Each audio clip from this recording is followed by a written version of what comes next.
Good to Great with Ali Naimi, only on Pulse 95. Good to Great with Ali Naimi. Did you know that only 3% of people around the world can speak over 4 languages? Less than 1% of people worldwide are proficient in many languages, and if someone is fluent in more than 5 languages, well, that person is called a polyglot. Stay with us on Good to Great to find out about our guest for today. He is a polyglot who knows 7 languages, and he is an Emirati from Sharjah. I promise you, it is going to be interesting, so stay tuned with us right here on Pulse 95. We have today Mr. Ahmed Al-Sheikh with us right here in Pulse 95 studio, and I simply cannot wait for him to share with us his amazing story of how did he manage to learn 7 languages, and above all, his love to our own اللغة العربية الفصحى, the Arab classical language. Thank you so much for coming here, Mr. Ahmed. It's a pleasure to have you here on Good to Great. Thank you very much, Alia. It is an absolute pleasure and honor to be here with you today. Thank you so much. All right, so we can firstly start asking you all right, let's leave it up to you. Can you introduce yourself for us?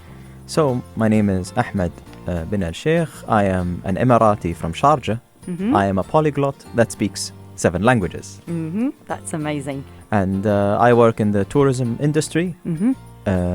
And I am the head of the European market and Indian market. Mm-hmm.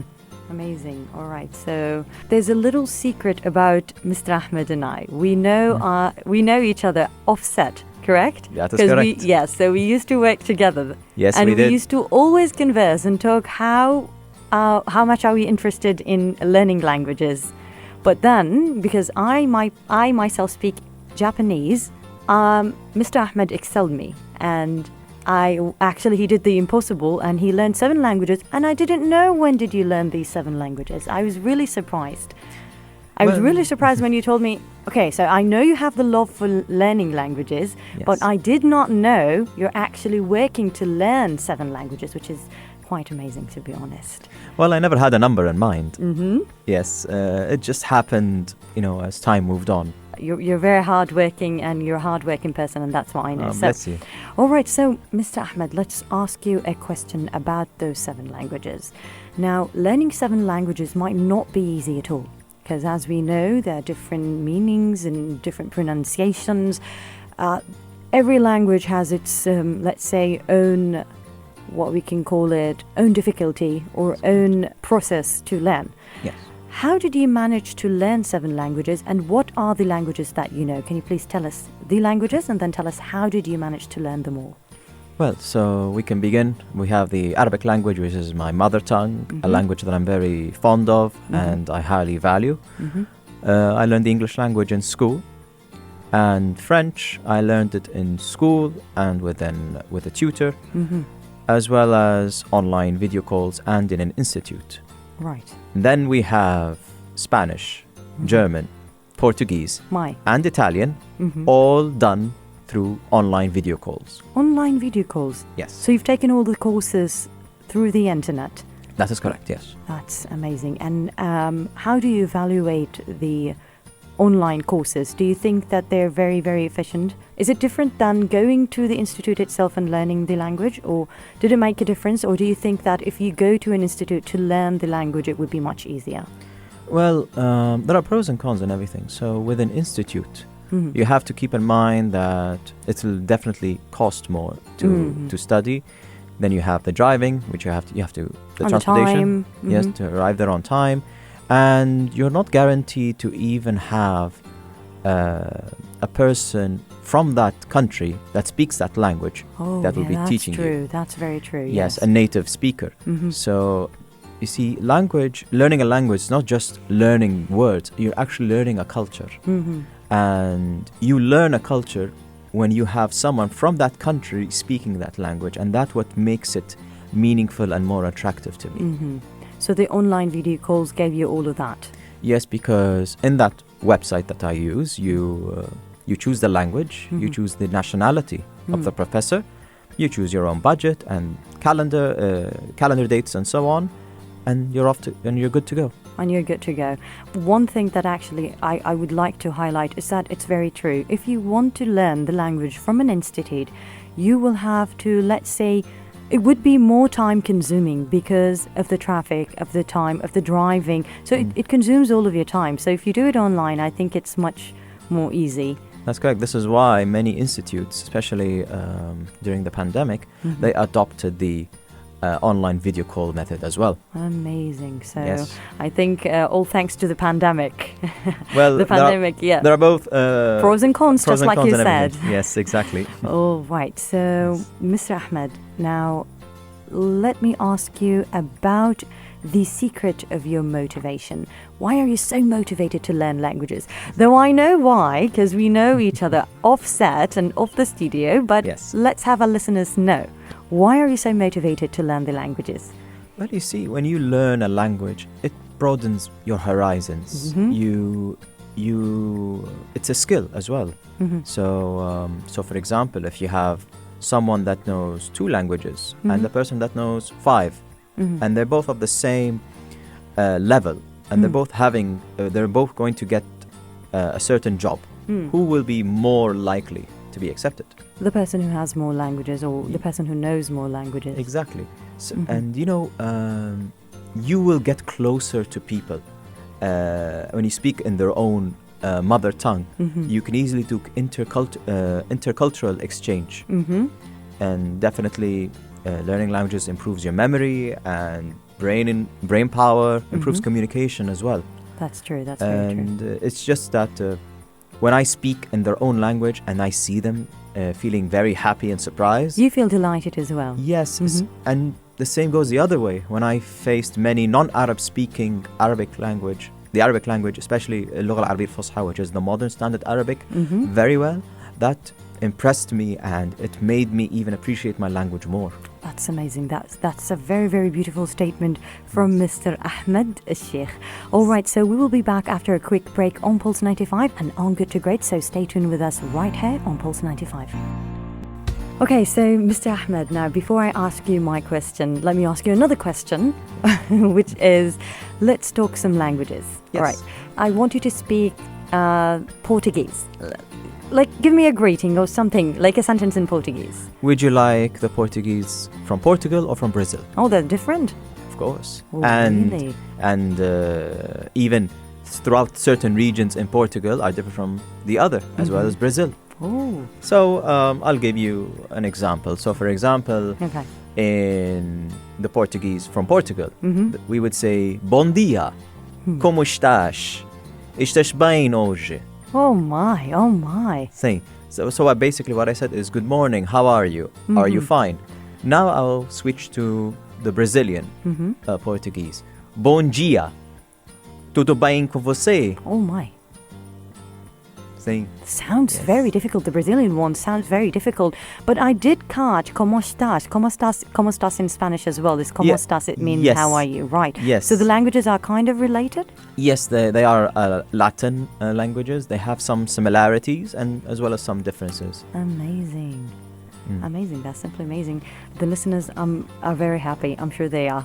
Yes. Right. So, okay. So, Mr. Ahmed, tell us more about Arabic language and why do you value it so much? Now, we are both native Arab speakers. So, what I know, you're very fond of the classical Arabic, which is اللغة العربية الفصحى. That's correct. In Arabic, and that's how we call it. And I'm fond of it myself, to be honest. And I've actually recorded a few stuff, like a few projects in Arabic, because I adore the language. But can you tell the listeners, why do you value the Arabic language, and why is it so important to you? So it is our mother tongue, as you say, our native tongue. And it is a very rich language that has several words for several meanings. And I saw, for example, unfortunately, there are some people who neglect it and they favor foreign languages over it. And so when I learned, for example, these languages that I've learned, I managed to indirectly persuade the speakers of those languages to learn Arabic. your language, yes. Yes, and for example, when I spoke to a German, he would say, "Oh, I wish you speak German well. I wish I can speak Arabic." Then I asked him, "Well, why not? What stops you?" Why don't you learn it? But Yes, what stops but you? most of the time they say that Arabic could be considered as the most difficult language in the world, and this kind of like, we can say that it creates a barrier to other foreigners who would like to learn the language. What do you think about that? Well, what is easy and what is difficult is very subjective, depending on the person and depending on the place that he's in. So, for example, if I asked you, "Is Mandarin difficult?" you might say yes. Yes. But if you lived in China and you speak Mandarin with people every day and you read and write every day, would that not be easier in comparison? Yes. Yes.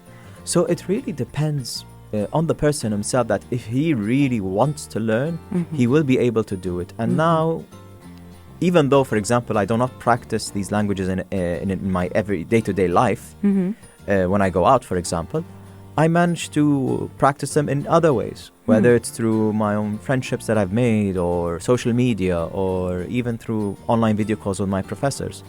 So there's always a way to learn, and there's nothing wrong with making mistakes. Learning a language is a lifetime process, after all. Now the most difficult part about learning a language is that we can say this also creates a barrier as well, because of the learner when he learns a language or she learns a language, they might be afraid of making mistakes, and this can also create a barrier, or let's say stem fear in the person, and that person would not be able to, or not be able to want to learn the language because they don't want to make mistakes. And let's say, for example, say a wrong word or a wrong sentence. This might be a difficulty. Yes, but without making mistakes, you will not be able to learn. Exactly. Yes. But the problem is everyone has a different way of thinking. So most of the people that I have come across, when I ask them, why aren't you learning another language, or are you interested in learning, most of the people tell me, we love to learn that language, but we're afraid. We are afraid of making a mistake. Like we won't be able to pronounce the words correctly or use the language in the right way. Like, how do you take it from your own perspective? I guess definitely we should encourage, and even when people make mistakes, we could correct them in a very gentle manner and even encouraging manner.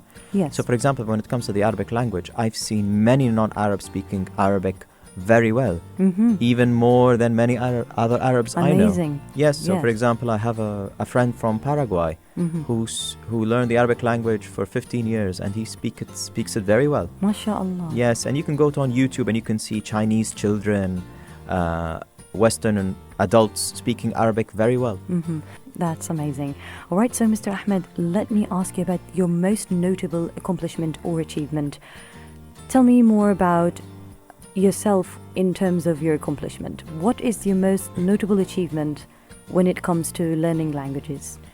Well, so whenever when I go to these tourism exhibitions, or when I went to Expo, and I visited all of these pavilions that speak the language that I've learned, and I managed to have a conversation with them and even surprise them that I speak their language, that creates harmony and positivity, and that's something that I like to share. And then through that language that I've learned, they also get to know our culture, they get to know our language, our local food. So for example, I had groups where some of my friends from various countries, I managed to take them for a tour in their own language, and explaining to them our culture and our local food and traditions. You will not be able to find this.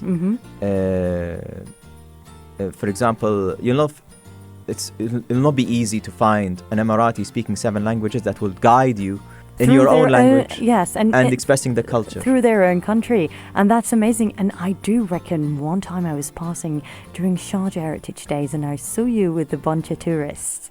Yes, so it's Italian. That? So it was an Italian family. Yes. Yes, it was a large Italian family, and I explained everything in Italian. We are certainly proud of you, Mr. Ahmed. Honestly, we are certainly proud of you that you're showing the country, the city of Sharjah, to the foreigners in their own language, and this would make them love Sharjah more, to be honest. This would make them love the city more or love the country more as well.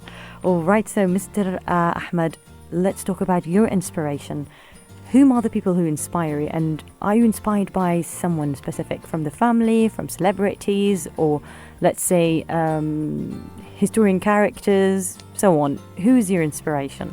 Well, throughout my life I've met some polyglots, and I felt very encouraged to learn a lot of languages because of these polyglots that I've met. So I figured that if they can do it, why cannot I?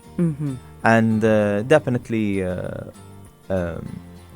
the ruler himself, Sheikh Sultan, His Royal Highness Dr. Sultan. No. Yes, his care of culture and history and heritage makes me more proud of my own culture, and then expressing it to the people that I've met, to the tourists, to my friends. And definitely when it comes to support, I would like to thank my family who for example, played a huge part in it as yes, well. I'm sure they're very definitely. supportive. In my social media page, you can see when I speak in these languages, it's from their encouragement. That's amazing. That's amazing. All right, so Mr. Ahmed, we will be back after a quick break on Good to Great, so stay tuned with us and do not change the radio station. We will be right back after a very, very, very quick break, so stay tuned with us on Pulse 95. Mr. Ahmed, I want to ask you about learning these 7 languages. Isn't it time consuming? And how did you manage your time to learn all of these languages? And have you learned them all together? For example, let's say if you wanted to learn French and Portuguese, have you been learning all the 7 languages simultaneously, or have you been learning one language at a time? So how did you manage your time, and how did you actually learn all of these languages throughout all these years?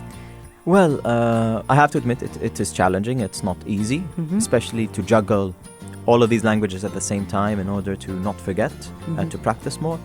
So, for example, when I studied with French, it was in school, and with lack of practice, I started to forget. And then when I learned at the institute, this gave me a big boost in memory, and I managed to conversate well. So there are some positives from that institute. But then when it came to, let's say, I wanted to learn Spanish, and then I found this online webpage where I could use. I learned it for, let's say, 2 years, about 2 years. Then I moved to German. Then I learned German for let's say, about 2 years. Then I moved to Portuguese. So it was one language after another? Yes, but with Portuguese it's different because it happened during COVID, so I had more free time, which then prompted me to learn Italian at the same time. Whoa, the pros for the pandemic. Yes. Okay. Yes. Okay, so you learned both languages, Portuguese and Italian, one at a time. No, sorry, not one at a time. Shortly after Portuguese, I learned Italian. Yes. That's amazing. Right. So, okay. Any regrets or mistakes that you've done? Like, let's talk about what we've been talking about before the break. We were talking about people being afraid to make mistakes when they speak the language that they've learned. Have you ever been through that? It can happen, especially, for example, when I started learning Turkish. I learned it for 2 months. And usually when I learn a language in the very beginning, I do feel nervous because I still cannot formulate a sentence. I cannot do a conversation. But patience is the key. It needs time. And through patience, we can see the results of the day, and I can manage to speak. So, some of the regrets, let's say, lack of practice. Sometimes I would prioritize a language over the other. This could cause confusion to yourself, right? Because I'm still, trying to keep up with what you're telling me. You know 7 languages. It might be too much. Like, you really do. Yeah, it might be too much. Like, how do you know? Like, it's kind of like, like your head would be chock-a-block, Well, confusions do happen. I remember one time I was speaking French, Portuguese, and Italian at the same time. And because they are Latin languages, there are some similarities. So I end up, confusing or mixing some of the languages. And, it does happen. It's funny, it does happen. Yeah. Yes. And but But with practice, you'll be Yes. able to take it on, basically. Yes. That's amazing. Okay, so let's talk about future plans. Any future plans that you have in mind using the languages? Are you planning to, let's say, open up your own language institute, or are you planning to use the languages to, let's say, promote the city of Sharjah or the country in any way? Well, firstly, there are some languages in the future that I would like to learn, such as Turkish, Romanian, Mandarin, even perhaps Estonian as well. And what I would like to do is, through these languages that I've learned, I could spread the beauty of the Arabic language to non-Arabs. And invite these people to learn the Arabic language and even experience the authentic Emirati local culture. Yes, this is what I would like to do. That's amazing. Because, a lot of people that come and visit the UAE, they usually don't experience the authentic culture, and I would like to share that with them. Yes. All right. So we're sadly approaching the end of Good to Great. So we have one last question to ask Mr. Ahmed al-Sheikh. Any final advice that you can give to the listeners of Good to Great? Well, firstly, I would like to advise, for let's say, the Arab speakers, never neglect your Arabic language. It's a very beautiful language and we should be proud of it. And learning a foreign language should never come at the cost of your own language, and it will definitely be not the case. For non-Arabs, I invite them to learn the Arabic language and experience its beauty. So you have a very beautiful quote, a very nice quote about languages, right? Yes. So can you share it with the listeners, please? I would like to share just one beautiful quote. Okay. It says, all right. If you talk to a man in a language he understands, that goes to his head. If you talk to him in his own language, that goes to his heart. That's amazing. People quote that it was Nelson Mandela, but when you read the story, he had an interview in the 90s with Richard Stengel, an American author. He said, because when you speak a language, English, well, many people understand you, including Afrikaners. But when you speak Afrikaans, you go straight to their hearts. Yeah, so this has something to do with what's happening in Africa back at the time. But the spirit of it. The spirit of it and the meaning of it is very beautiful and very deep. That was very, very nice. And we have truly enjoyed having Mr. Ahmed al-Sheikh with us on Pulse 95 and on Good to Great. And we would just like to deeply, deeply thank you for your time. Thank you so much. Bless you. Thank you very much for your time, and definitely we'll see you again. Thank you. Thank you. Emirati polyglot Ahmed al-Sheikh, who has managed to learn 7 languages, was with us right here on Good to Great, and he certainly did encourage us all to learn more languages and connect bridges with other countries and cultures. Text us on 4215 to let us know how many languages can you speak, and are you interested to learn any? We would love to hear your thoughts. We're also always looking forward to having you tune in to Good to Great. So until next time, stay happy, safe, and always on Pulse 95.